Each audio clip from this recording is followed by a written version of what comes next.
Lunch had been nice, he supposed.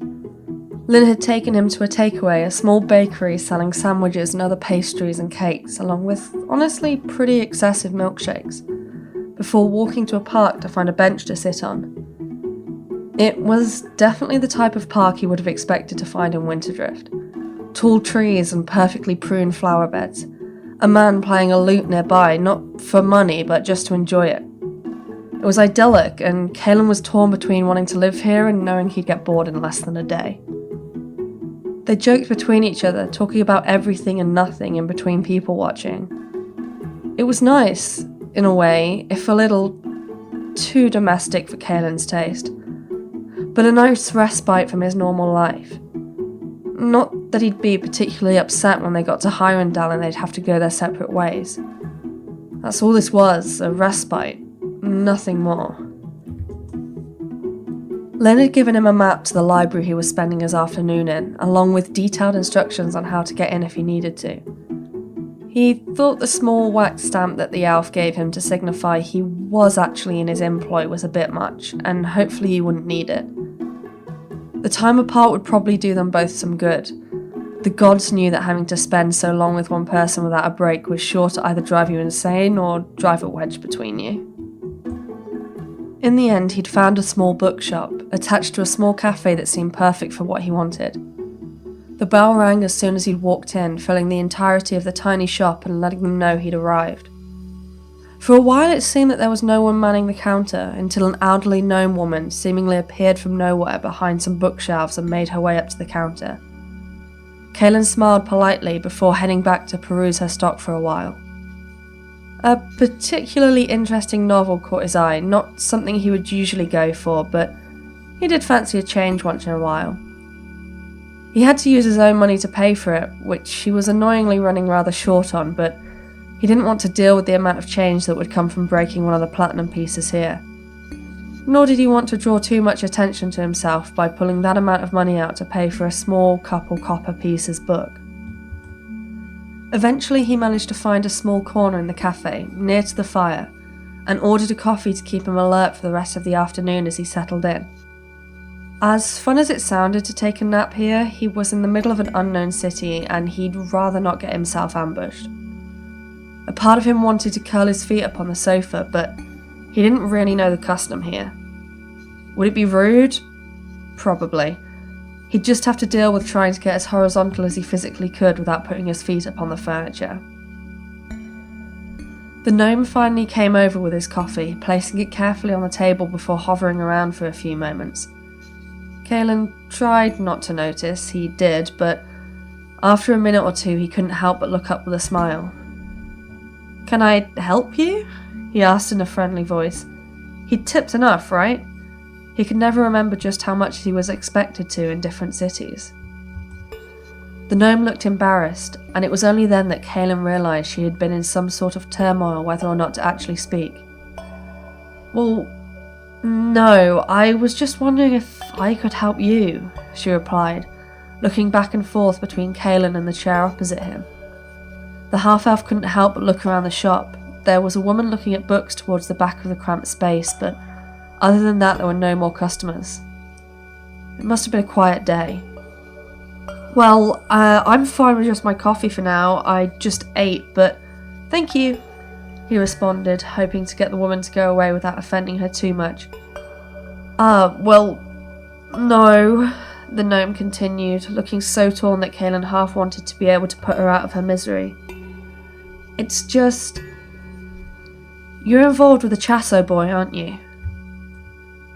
Caelan couldn't help but pause at that. The word involved was a bit much, maybe, but he supposed from an outside perspective the two of them eating lunch and maybe making out a little in the park did look somewhat like a date. But that had only just happened. Had someone followed him here? Or did word really just travel that fast in cities? He couldn't help but take stock of his surroundings, preparing himself in case he needed to escape. "I'm actually his bodyguard," Caelan clarified, sitting up further in his seat while trying not to look too on edge at the questioning. There could still be some innocent explanation for this. The woman did look friendly after all, but Caelan learnt long ago not to judge a book by its cover. "I wanted to warn you," the gnome said, appearing to gain more and more confidence the longer this conversation went on, which Caelan had to admit really didn't do much for his paranoia. "About what?" His book was forgotten now, and he sat almost forward in his seat. Lynn had mentioned bounties on his head. Maybe this was related to that? Maybe this lady knew about some plot against his life or a potential kidnapping. In any case, even Caelan was smart enough to know that any information could be important. "That boy is cursed." Okay, that wasn't what Caelan expected at all. Sure, Lynn was a little clumsy and he had managed to attract exactly the wrong attention the first night of being out in the wilderness. But that didn't necessarily mean he was cursed. Hell, Caelan felt he was more likely to be cursed than that. "Anyone he spends time with, anyone he touches, meets a tragic end," the gnome continued, seeming to find her flow now. She wasn't concerned for Lynn, she was concerned for Caelan. "What do you mean?" he asked, gesturing for the woman to join him across the table but still lowering his voice. You never knew just who could be listening at any time. The gnome took the hint, hopping up on the opposite chair and matching him in the same quiet tone. "How much do you know?" she asked, and Caelan shook his head, indicating that he knew absolutely nothing before the gnome sighed and continued on with her tale. "The Chassos are, or more accurately, were, the last great house of the Star Elves. Rumours of their curse have been about longer than I've been alive, but that boy seemed to exacerbate it. Why, the most powerful wizarding family in the country, maybe even the world, to give birth to a child without the ability for any magic power? What else but a curse?" Lynn couldn't help but grimace a little.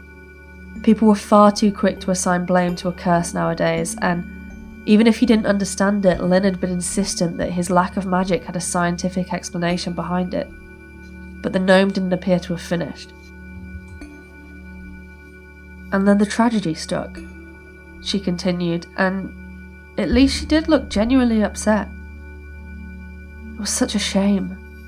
So many young lives snuffed all out at once." Caelan raised an eyebrow at that.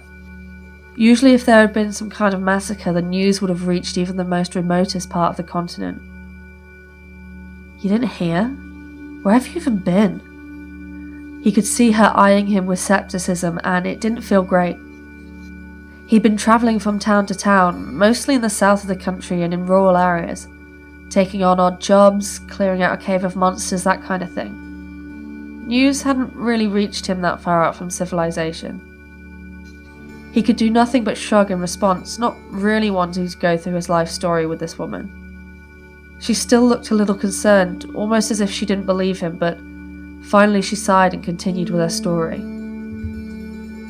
"The whole Chasso family were killed. No one knows who did it or what happened, just everyone but one of the sons was dead. Not just in one day either, but over a few weeks. Lynn's immediate family went first, then some of the older remaining members, and slowly it blossomed out until there aren't many left. Star Elves certainly are a dying breed right about now. Some of the most powerful wizards knocked out all in one go. Nothing natural could have done that. The Chasso curse struck again." Caelan kept staring for a while, waiting for the gnome to elaborate or say it was some kind of joke or something, but she just looked at him with utter seriousness. He thought for a few seconds before nodding slightly to her. "Thank you for letting me know. Now, if you'll excuse me, I have some thinking to do."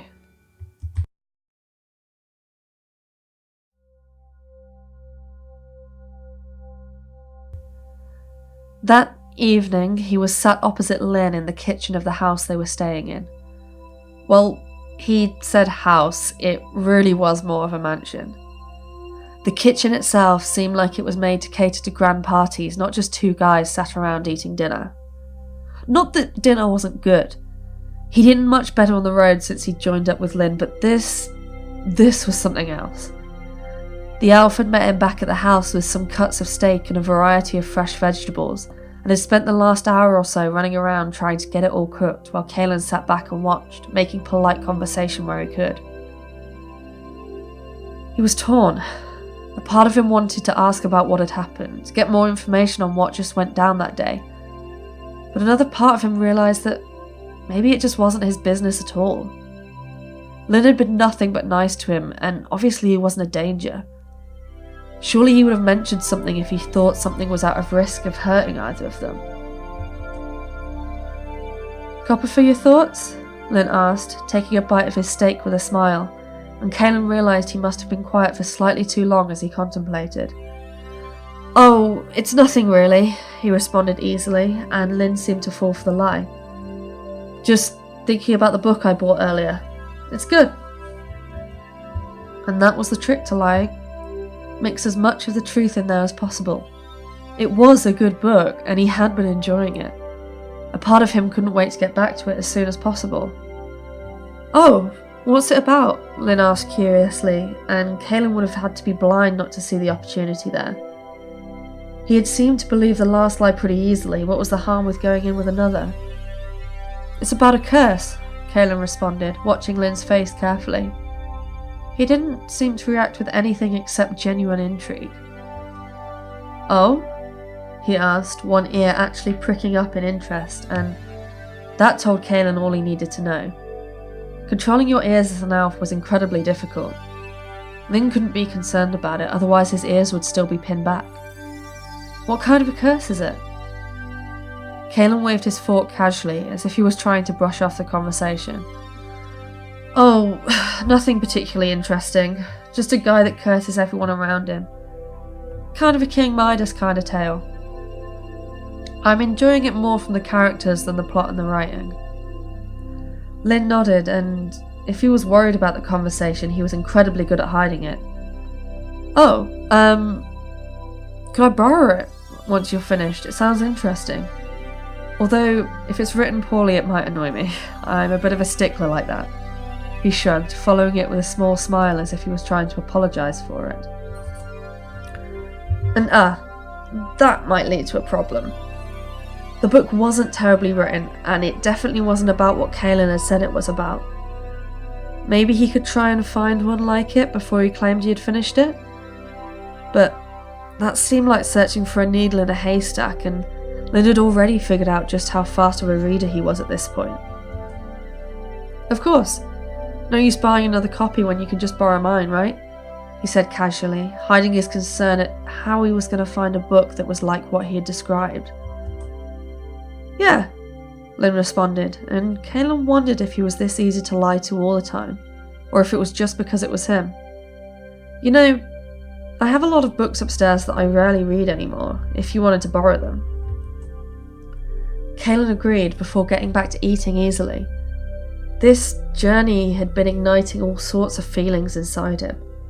Lynn was nice, sure, and he was glad he wasn't stuck with someone who was so far up their own arse that they didn't know it, or someone who didn't want to talk at all, or someone who just saw him as a possession to throw to the side. But on the other hand, it was all so domestic. Like they were husbands, more than an employer and an employee. And Caelan didn't want that. He didn't know if he was ready for that just yet. Lynn had already offered him more odd jobs when he got to Hirondale, and it was an amazing offer. He could stay there in the city, find a small apartment somewhere. It would be a steady stream of income, and the gods knew that there was enough rich people in Hirondale who wanted to hire bards for a variety of reasons. It was a short 3-day journey back to his parents, which was much shorter than where he had been for the last 6 months or so, and it wasn't like his dad was getting any younger. But that involved spending more and more time around this elf, and whereas he wouldn't complain as such, he wasn't sure if they wanted the same thing. Sure, the sex was good and Lynn was gorgeous, but Caelan would hate to string him along if he was looking for something more than that. Caelan didn't want a boyfriend, didn't want a relationship, and sure, he'd been with enough people who most certainly thought they were going to make an honest husband out of him, but it was hard to explain. Lynn was nicer than them. He didn't push Caelan into things he didn't want to do. He didn't try and bribe him with gifts, even though the gods knew he could probably afford to. He wasn't pushy about taking their relationship any further or asking for them to become exclusive or anything like that. "Are you sure you're okay?" Lynn asked after a while, and Caelan realised he'd been lost in his own thoughts again for far too long. This wasn't fair on Lynn, to do this here in front of him. He had plenty of time to figure it all out anyway. "Of course," he responded with a smile, finishing up the last of his food. "Now, didn't you mention something about dessert?"